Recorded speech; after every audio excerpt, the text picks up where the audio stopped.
Hi, everybody, and welcome to the 2025 Dan Bradley Fellowship Showcase. My name is Reann Pacheco. I'm with LAAC. I'm LAAC Senior Advocacy Coordinator, and this is my fourth year running the Dan Bradley program, but it has existed long before that. I want to thank our fellows for being here and taking the time to participate in this webinar, especially right now before they start school. I know in a few weeks. But in a few minutes, you're going to hear and meet from them, our four Dan Bradley Fellows, about the work they accomplished this summer and their experiences at your organization. But before we get started, let's talk a little bit about what Dan Bradley is and why is it important, okay?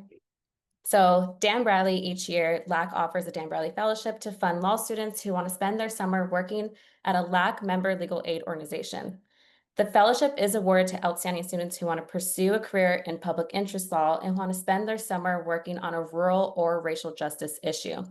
This year, we were happy to announce an additional fellowship award dedicated to disaster assistance due to the LA fires.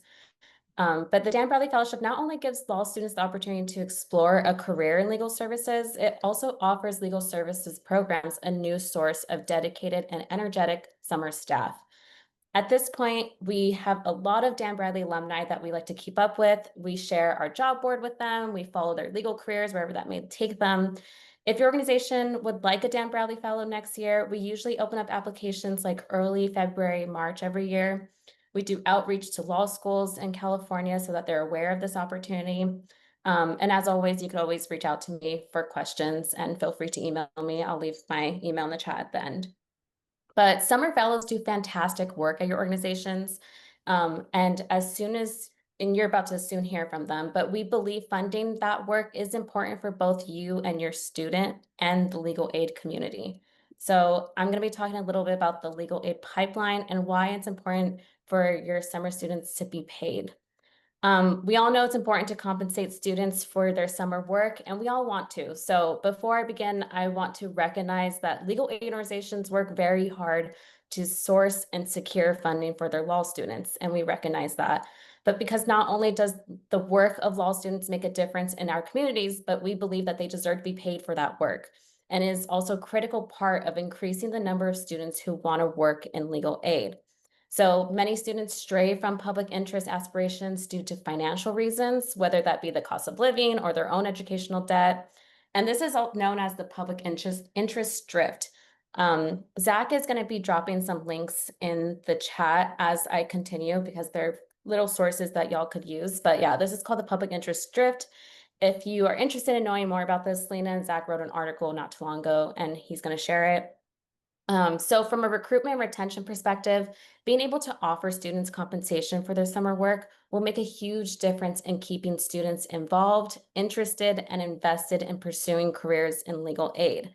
For the last couple of years, we've been surveying the community to better understand how organizations are operating their summer law student programs.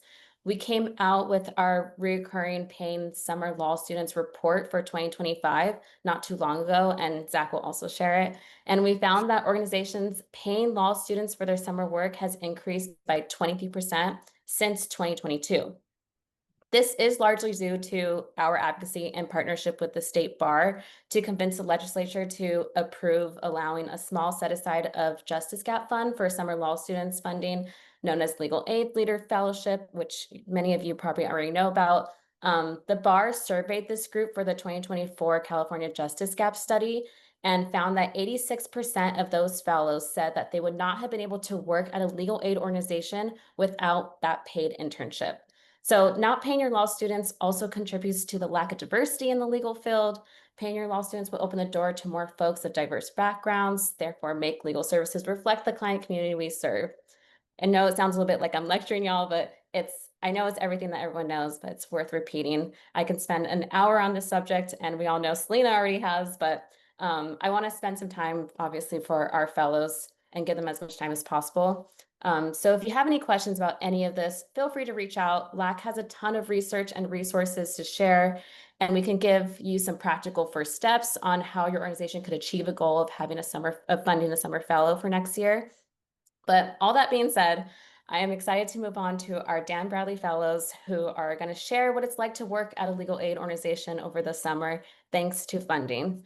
So I'm going to kick it off to Jalaisha. Hello, good afternoon, everyone. So my name is Jalaisha Brown, and I am currently a Rising 2L at the University of Pacific McGeorge School of Law. So I have a background in nonprofit work. I attended California State University of Fresno and got a degree in criminology and victimology. But shortly after, I worked for a nonprofit organization in Fresno called the Fresno Metro Black Chamber of Commerce.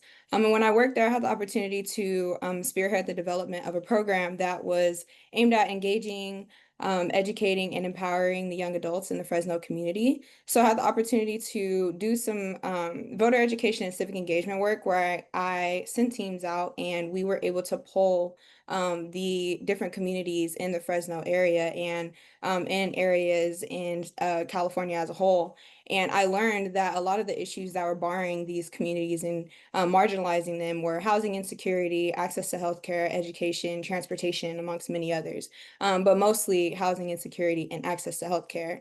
And in working in that area, I realized that a lot of people in these areas don't realize that a lot of the issues that they're actually experiencing are actually legal problems. And so coming into law school and now being at the University of Pacific Major School of Law, I really wanted to dedicate my first summer and just my legal career to contributing to spaces that truly make an impact in the practical issues that a lot of people see in like their everyday lives that I had the opportunity to see when I worked in Fresno.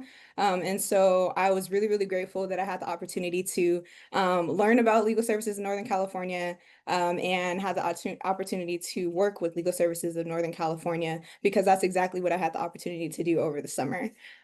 So Legal Services Northern California, also known as LSNC, so I'll be calling it LSNC, aims to provide quality legal services to underserved communities and defeat the causes and effects of poverty as a whole. So they take a more holistic approach in the legal services that they provide to communities. So they do different areas, or we did different areas within like housing, like healthcare, access to healthcare, public benefits such as unemployment, general assistance, Social Security, disability. They also did post-conviction relief. So like I had the opportunity to attend like expungement clinics, and they do much more amongst about 8 local offices across Northern California, including like Auburn, Chico, Eureka, Vallejo, Woodland, and a few others.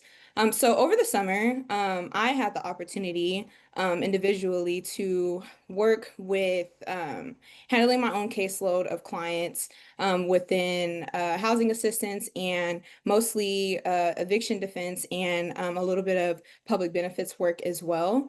So within housing assistance and eviction defense, I had the opportunity to draft and file answers to unlawful detainers. So when people would get eviction notices and experience a lot of voucher discrimination, which is something that I have been recognizing as a commonality amongst many communities. I had the opportunity to respond with clients to those different unlawful detainers, negotiate with landlords so that we could prevent homelessness of tenants and safe and timely transitions into their new homes, and also enforce tenant rights. So I wrote a few letters to landlords enforcing their housing and landlord tenant rights and connecting them with community resources and acting as a liaison with organizations like the Sacramento Housing Authority so that we could provide them timely assistance with like their housing vouchers and things within that realm. I also had the opportunity to work within public benefits. So I had one of the biggest highlights of my summer. I had the opportunity to do a administrative hearing, and I worked alongside an attorney at LSNC, which was a very amazing experience, very, very, very hands-on. And I created the trial brief alongside the attorney, and we helped a client not have to pay as much back with a CalFresh and CalWorks overpayment. So that was amazing work that I'm very grateful I had the opportunity to do because I know had I not been able to work with a legal aid organization, I would not have probably had as much of a hands-on experience over the summer. I had the opportunity to work in an attorney of the day model. So at Lisnick in the Sacramento office, we rotate working with different attorneys, which was a very insightful opportunity because I had the experience of seeing how different attorneys work and how they can all attack the same problem very successful, but from different manners and different mindsets. So that was amazing. And I also could contribute by doing weekly case reviews and presenting the cases that I had that I was working with other clients and other attorneys on to all of the attorneys there, which helped build me and my ability to present cases and solve cases as well with other attorneys. I also had the opportunity to do a name and gender change petition for a few clients, which was very amazing, and just build my own learning as well. With different task force trainings that LSNC offers within like public benefits, housing, some estate planning. So that was great as well. So yeah, I definitely had a really great summer, had an amazing summer, and I am very grateful for the opportunity that I had to receive the fellowship or be a Dan Bradley Fellow because I did not have to think about financial insecurity with the help of Dan Bradley. I support myself through my higher education journey. So this was an amazing opportunity to be able to give myself 100% to the clients that I was able to support over the summer and just be able to build myself in that fast-paced environment. So thank you. And then that was basically my summer. Thank you. Thank you so much for sharing. Yeah, it does sound like an amazing, you got a lot done within a couple of weeks. So thank you so much for sharing. Okay, we're moving on to Jose. Hi everyone, my name is Jose. I use he, him pronouns. I'm a rising 2L at UCLA Law. I'm really excited to share about my summer at Public Counsel. I know Vanessa, who's also a fellow, was also at Public Counsel this summer. Public Counsel is a legal aid nonprofit in Los Angeles.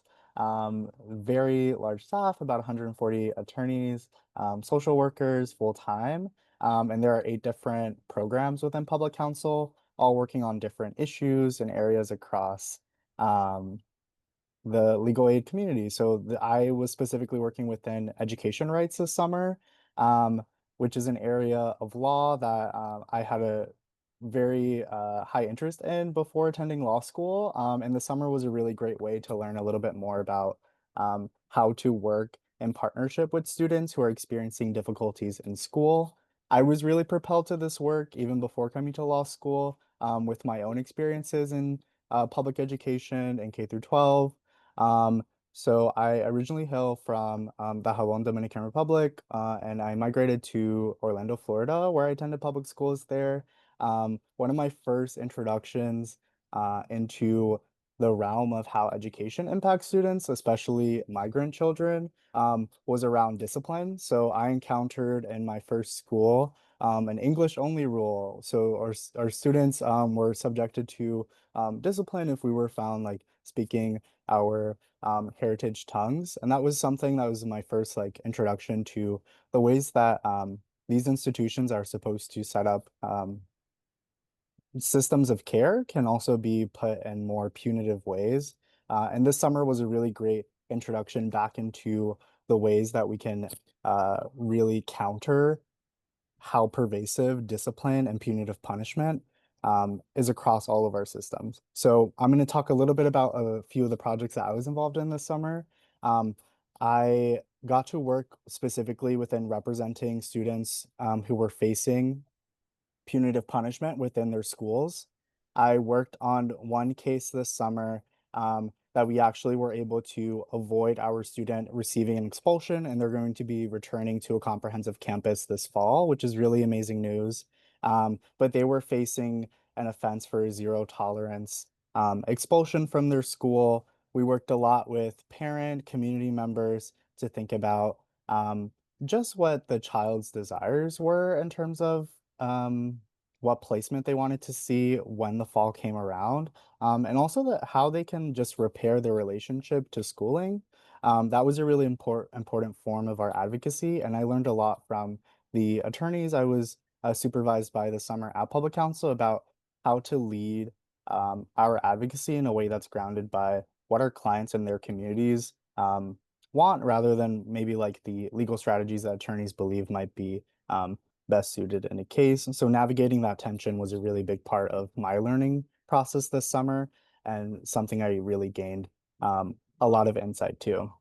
Beyond our work on school discipline, I also got to do a lot of work conducting intakes for clients, investigating different issues that came up after those intakes, I reviewed a lot of records from our clients, whether that be contact logs of school administrators contacting parents, students about disciplinary issues, the special education services that students receive through their individualized education plans or IEPs.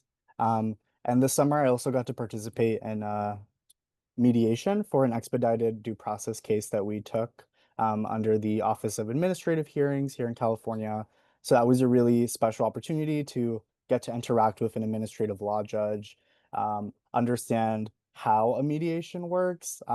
So this is a point where like the district doesn't necessarily want to prolong the case, so they're very interested in perhaps settling, but a lot of times the settlements that are put forward are not exactly what our clients are looking for, would delay their entrance back into their schools, and might even upend the progress they've been making towards their goals within special education. So this is a very unique way for us to still hold true to all the demands that our clients are seeking, but to also get a chance to see what the district is considering offering at an early stage in the litigation. So that was a really important process for me to learn through.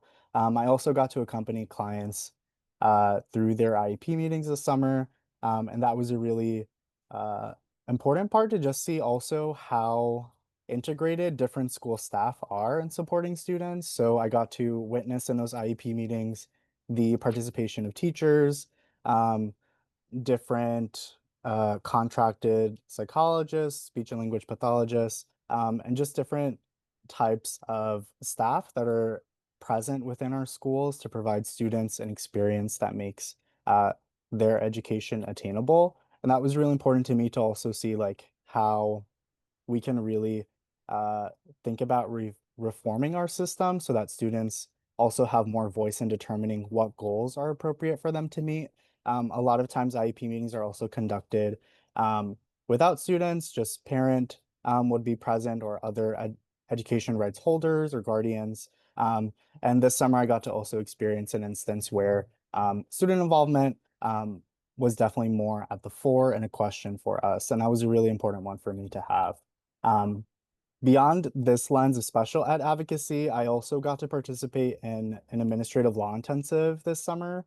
So this was a 9-week course designed and led by attorneys from Neighborhood Legal Services LA and Loyola Law School's Youth Justice Education Clinic.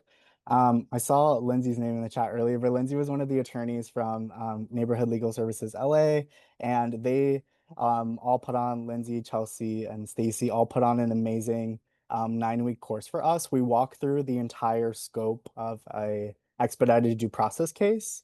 So where I talked about earlier that I participated in mediation, in this course throughout the 9 weeks, we went from the oh, perfect.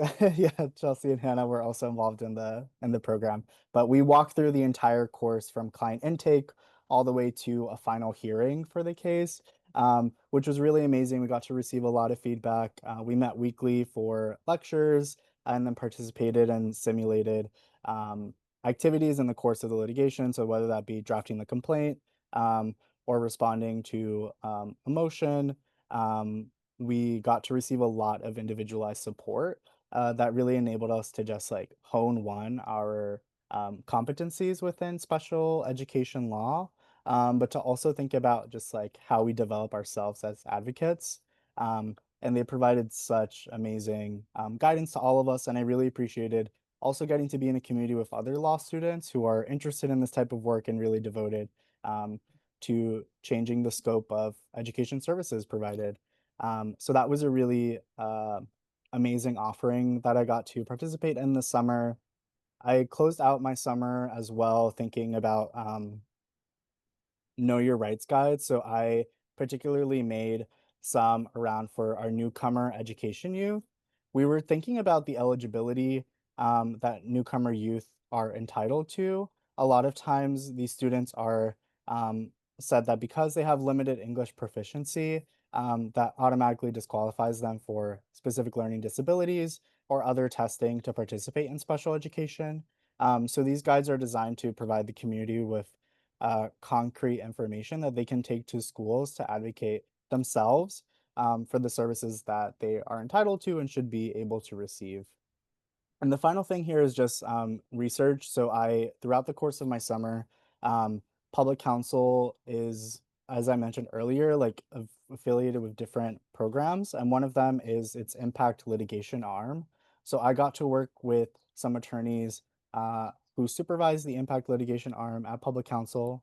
That project is called Opportunity Under Law, and we were specifically investigating state constitutional law theories to support trans and gender nonconforming students who are encountering difficulties in school under this administration. This was especially important because a lot of impact litigation in the past has been driven by federal courtroom advocacy. And now that door has been closed off a little bit more as we see a federal bench approach these issues with just more conservative lens than our client communities really deserve in their representation. So this was a really great way for me to learn a little bit more about unique state theories that we can advance to support our students in receiving an education that one encompasses their own identities fully and provides them the support they need to succeed. So overall, I had a really, really busy and amazing summer. I definitely, as someone who aspires to a career within education law, this was a really great introduction to the different issues I hope to encounter later in my career. And I really got to build a great community of advocates, both like law students that I met who are also clerking at different organizations through the intensive, but also the attorneys across the state who are working at these issues from school discipline all the way to special education advocacy. Thank you all. Thanks, Jose. It's really powerful to hear your background and then it all kind of come full circle with the type of work you're interested in. It's really wonderful. Okay, so next up we have Jill. Hi, everyone. It's really fun to meet my fellows. And thanks to LAAC for making this happen and for providing some funding for those of us who are interested in public interest work. So obviously, I'm a very non-traditional student. I spent 40 years teaching at the university level in architecture, 30 of them at UC Berkeley. And part of my more recent experience at Berkeley was I co-taught a class called Prison with faculty members from law, ethnic studies, and history. We had 300 students, at least 30 of them self-identified, formerly incarcerated. It was an amazing experience to collaborate across disciplines. And this kind of followed my role as a volunteer English teacher at San Quentin in what was then the Patent University associate degree program that was in the early 2000s. And going back a little bit further, my tenure project for getting tenure at Berkeley had to do with the literature of solitary confinement and starting to understand how the carceral state actually spatially limits people's communication and how people find ways around that. So all of those things kind of came together in my post-teaching architecture quest for what to do next. And one day I just woke up and said, I think I'm going to go to law school. That was 2.5 years ago. So now I am a rising 2L at UC Law SF, formerly Hastings in San Francisco. So my summer work, what I had been looking for was a project-intensive assignment where I could do both very, very deep research into a single issue, have a kind of supervisor who understood where I was coming from and where I was hoping to go, and an opportunity to do more legal writing, which it's just a new language for me. And I struggled with legal writing in my 1L year. And I just felt incredibly fortunate that legal services for prisoners with children had a staff attorney who was looking for summer help in exactly the way that I wanted to work. The issue that his name is Eric Sapp, he's one of the staff attorneys, issue that he has been involved in for the past couple of years, somewhat at the legislative policy level, but also in terms of supporting other organizations who were approaching litigation, is the unconstitutional strip search of visitors to incarcerated people in California. I was telling one of my professors about this, and he said, I had no idea that visitors were strip searched. And I did not know that either. There have been a rising number of cases brought through the Ninth Circuit, and some of the more recent cases have started to actually get some traction with positive appellate decisions.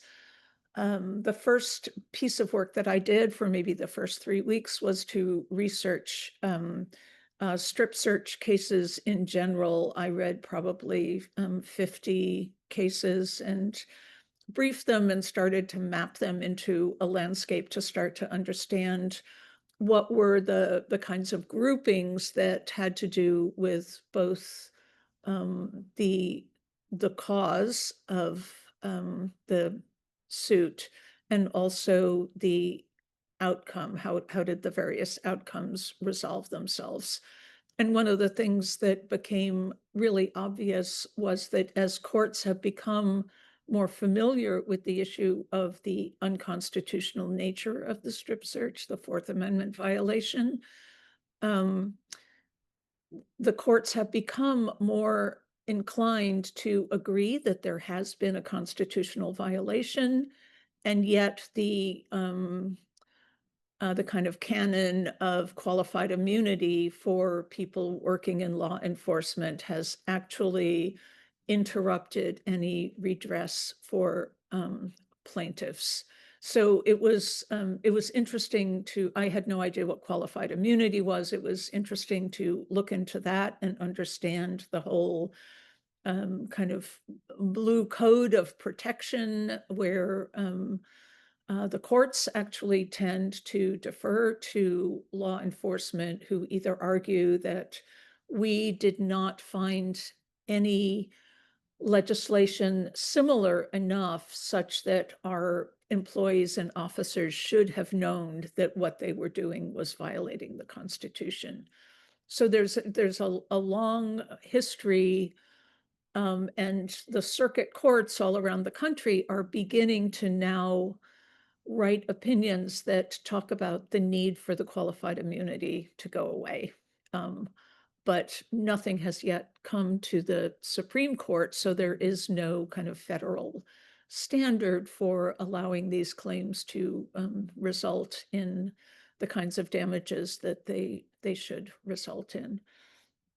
The organization LSPC is normally an advisory group that works with lots of other legal aid organizations like Prisoner Legal Services and the ACLU as a kind of support arm, but they do bits of litigation themselves when staff time allows. And shortly after I was offered this position, a client called up and said that she wanted to bring a suit. So after my research phase, I moved into working with my supervisor to draft a complaint to file against the CDCR, the California Department of Corrections and Rehabilitation. We just filed the complaint last week. There are 8 claims. 8 causes of action, First Amendment claim that has to do with retaliation, Fourth Amendment search, Fourth Amendment seizure. The client is a disabled woman, uses a wheelchair for mobility. She only has one leg. There were lots of disability violations in the way she was treated as a visitor. So there is disability claim at the federal level, also disability claims at the state level, a claim for intentional infliction of emotional distress and for false imprisonment, both of which conjured up memories of tort class in 1L. And then finally, I wrote a complaint specifically about what is called the Roshan doctrine, which is when something is so egregious that it shocks the conscience and you can't even pin it to a kind of single statutory or constitutional provision. I think my supervising attorney decided to leave that one out when he filed, because it felt, maybe like a legal theory that might struggle through the 12b6 motion to dismiss phase. So it was very exciting to interview the client, to learn how to write a declaration, which I had never done. We didn't cover that in civil procedure. And now just last week, another client heard about this case and has come with a similar case. In her case, it's her minor son who was challenged to be strip searched as a visitor to his father in prison.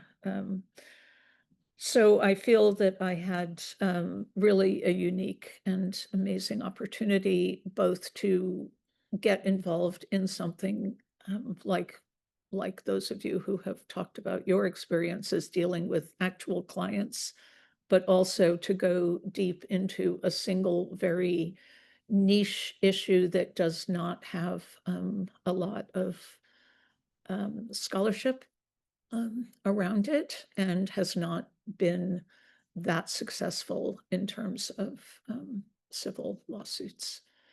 It's been a great summer. Thanks, Jill. I'm so glad you found what you're looking for with us. Amazing, really. Yeah. It was a real kismet kind of fit. So glad. All right. Last but not least, we have Vanessa. Hi everyone, I'm Vanessa. I'm a rising 2L at Southwestern Law School. I spent the summer as a summer law clerk at Public Counsel's Community Development Project, which also goes by CDP, so I'll be referring to it as that. So this, just to give some background, CDP does a lot. There's a big breadth of work. They support community-based organizations and working to advance housing justice, economic justice, racial justice, working with low-income communities of color. And I have a wide range of interests with a passion for social justice. So I really wanted a project that would address the intersection of all of the issues that I just mentioned, and ultimately the way that these issues contribute to people's quality of life and improving that. And so I feel like I got really lucky at CDP being able to be exposed to so many of these things that I'm passionate about.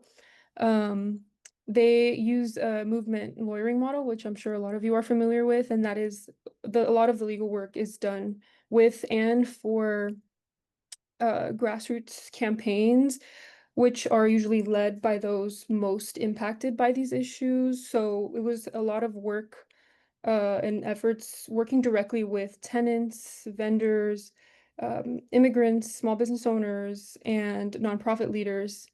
And CDP provides a lot of services. Some of them are legal research and policy analysis, community education and outreach, economic development advocacy, nonprofit formation and governance support, litigations and administrative support, administrative hearing support. And this is usually supporting like expanding renter protections or creating new affordable housing, enhancing low-income entrepreneurship, or fighting gentrification, displacement, and the criminalization of poverty. There's so many things, though I have a list because I don't want to forget any of them, and I really want to amplify all of the work that's being done at this project and how cool it is to be involved with all of it. And so a lot of my involvement had to do with legal research, ordinance review, document drafting, and a lot of working directly with clients as well.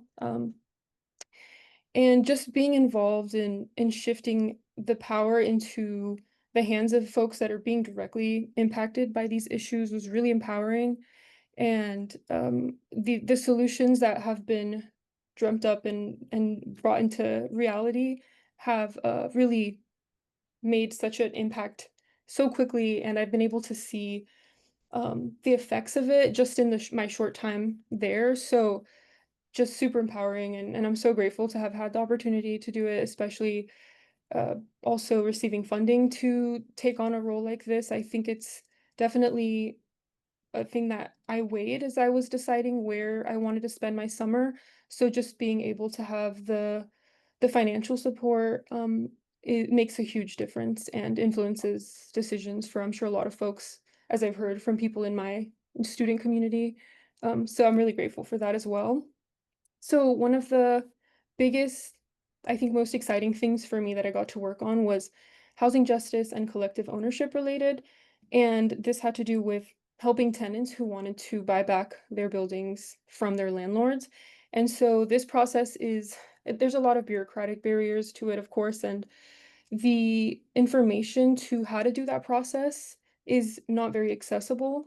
So I had the privilege of working with one of the transactional attorneys who does a lot of the housing work at CDP in researching the legal process in what it looks like to convert a rental property into something like a housing cooperative, specifically a limited equity housing cooperative, which maintains the affordability for folks who want to buy their buildings, and people have a shared interest in this property. So it's a lot more accessible for folks, and really contributes to economic mobility for a lot of people. But just the barriers to get there are so many. And so being able to research this and pack it into a memo and present it to the clients in an accessible form, really, I think, inspired me. And also, I feel like I would want to do some of this work in the future as well.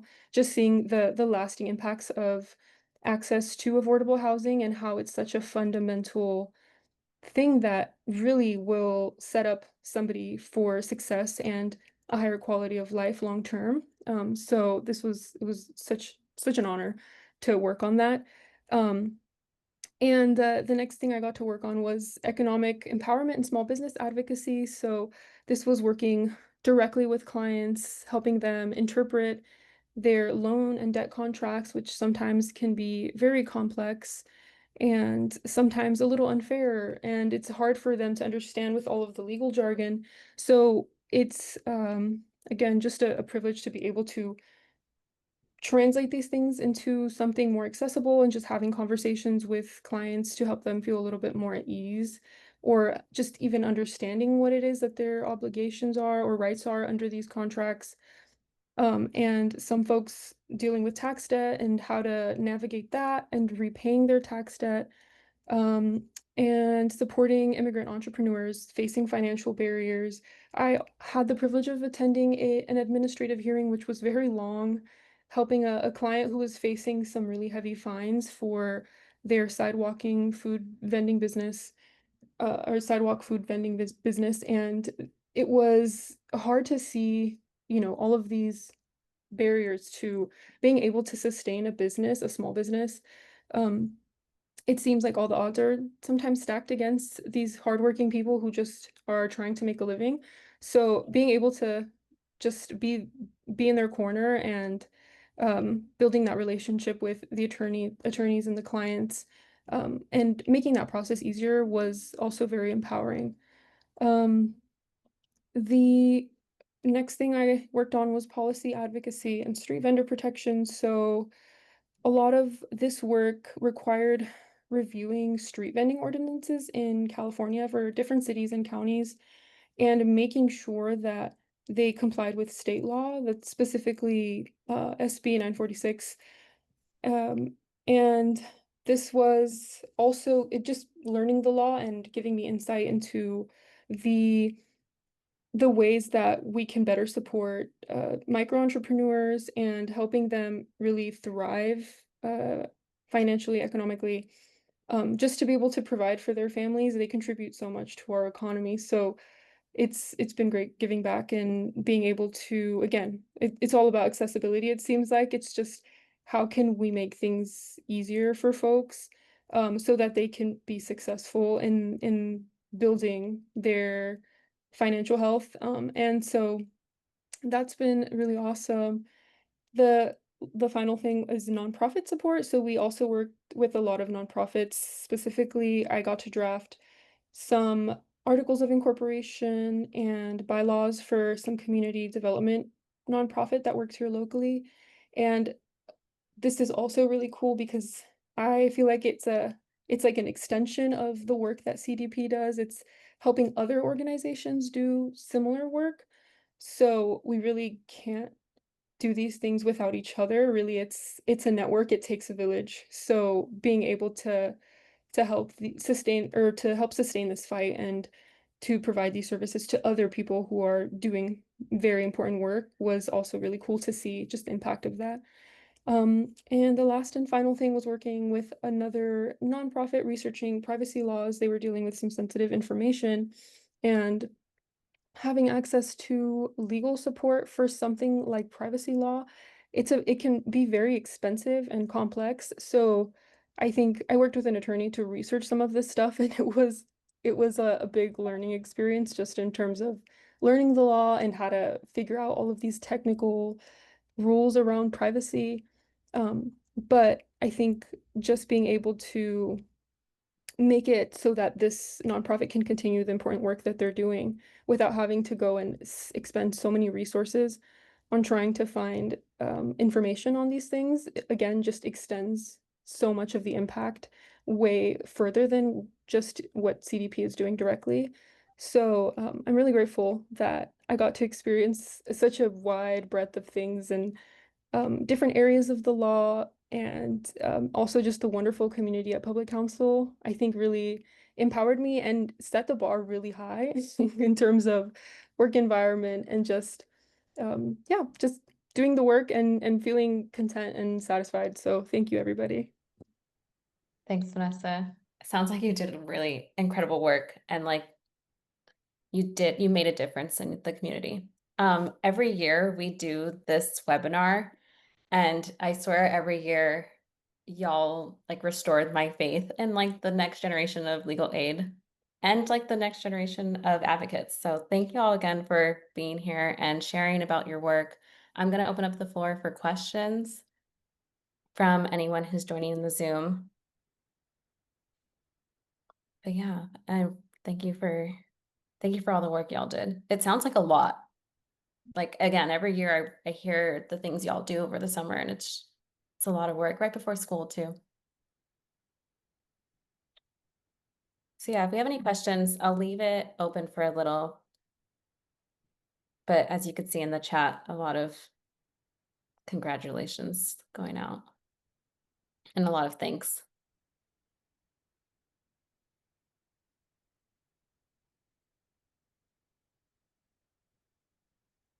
Someone asked, what was your favorite moment or project y'all worked on? If anybody wants to go. I know you already talked about.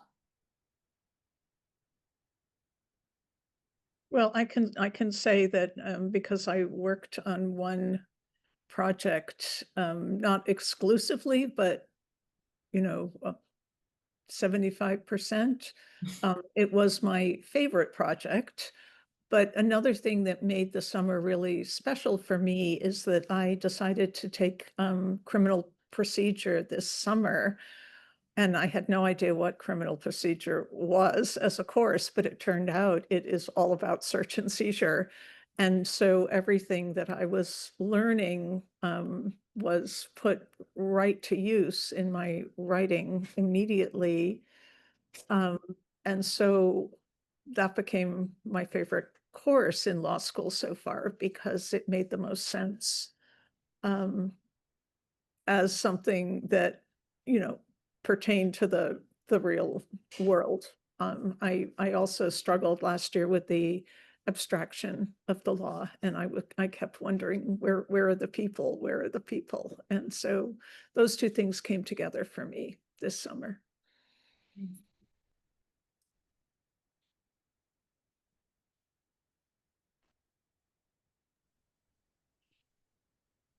I can definitely share my favorite, one of my most memorable moments from working with LSNC over the summer actually happened on my second to last week there. They did a hearing and they represented 47 different tenants from a apartment complex where they were experiencing their landlord. It was a new landlord who came in and they wanted to enact 100% rental increase, which would essentially displaced the entire community, and it was a community of Lao people who about 90% of them did not speak English.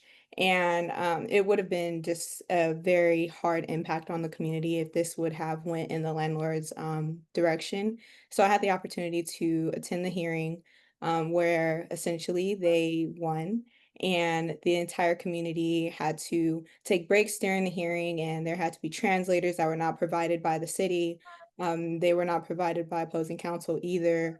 It was a very interesting hurdle to watch within the housing realm. It was very interesting to watch just how housing and enforcing housing rights and legal aid is really pivotal in so many people's lives, and to see a win that big was really, really, really impactful for me over the summer. So I'm very grateful that I had the opportunity to watch that process up close. That's insane. Thanks for sharing that. Wow. I can jump in quickly. I think my favorite moment was one of the first examples I shared for my presentation, the expulsion case I got to work on this summer. We actually, on my last week at public counsel, I think my second to last day was our hearing date for this expulsion case, and we were able to actually get the district to settle the case. Our client was very anxious about going to hearing. They were also navigating a move. Their family was going to move districts. So there was a lot just in the air and anxiety around just like what would happen with our client going back to school. And we got a very favorable settlement from the district after a lot of pressuring. And because we were so prepared to go to the hearing and really just like win against the district and their violations against our student, that really showed to opposing counsel, and they were really willing to ensure that our client was able to not only return to school, but they wouldn't be subjected to a rehabilitation plan following the expulsion that would be really onerous and just deny them their dignity as a person. Our client was an 11-year-old, and the district wanted them to complete drug tests once a week. Um, Completely inappropriate for someone that young to do. So I think having them reverse course on that and receiving an outcome where our client goes back to school, they get the services they need, and just to get to remain a part of their community was really important. And getting to deliver that news to our client directly was just something I'm going to remember going forward.